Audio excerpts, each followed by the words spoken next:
அனைவருக்கும் இனிய மாலை வணக்கம். என் பெயர் மா சந்தோஷ். நான் 8ஆம் வகுப்பு படிக்கிறேன். இன்று குழந்தைகள் தினம் பற்றி பேச வந்திருக்கிறேன். இந்தியாவில் நவம்பர் 14ஆம் தேதி குழந்தைகள் தினம் கொண்டாடப்படுகிறது. சுதந்திர இந்தியாவின் முதல் பிரதமர் என்ற பெருமைக்குரியவர் ஜவஹர்லால் நேரு. அவரின் பிறந்த நாள் தினத்தையே குழந்தைகள் தினமாக ஒவ்வொரு ஆண்டும் இந்தியா முழுவதும் அனுசரிக்கப்படுகிறது. ஜவஹர்லால் நேரு குழந்தைகள் மீது அதிக அன்பை காட்டினர். இன்றைய குழந்தைகள் நாளைய எதிர்காலம் என்று அவரின் கருத்துக்களை அங்கீகரிக்கும் விதமாக இந்த நாள் கொண்டாடப்படுகிறது. இந்த நாளில் பள்ளிகளில் குழந்தைகள் தினம் கொண்டாடப்படுகிறது.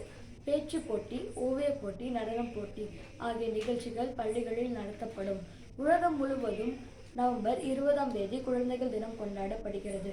ஏன் இந்தியாவில் மட்டும் நவம்பர் 14ஆம் தேதி கொண்டாடப்படுகிறது என்று தெரியுமா? அதற்கு காரணம் நம் நேரு மாமா தான். 1889ஆம் ஆண்டு நவம்பர் 14ஆம் தேதி அலகாபாத் நகரில் பிறந்தார் ஜவஹர்லால் நேரு.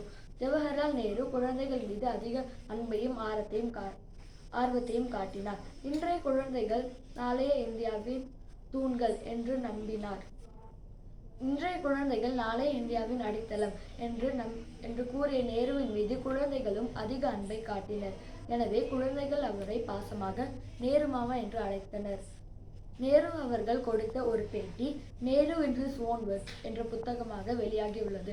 அந்த புத்தகத்தில் நேரு அவர்கள் குழந்தைகள் மீது வைத்திருந்த அன்பையும் ஆர்வத்தை பற்றியும் நாம் அறியலாம்.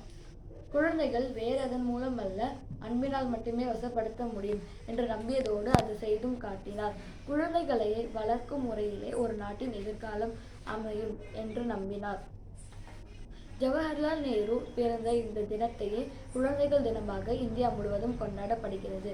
நேரு மாமா கூறியது போன்று நாளைய இந்தியாவின் எதிர்காலம் இன்றைய குழந்தைகளாகிய மாணவர்கள்தான். மாணவர்களின் நலம் காப்பதில் இந்தியா முன்னேறிய நாடு என்ற பெருமையை பெற இந்த நாளில் உறுதிமொழி ஏற்போம். நன்றி, வணக்கம்.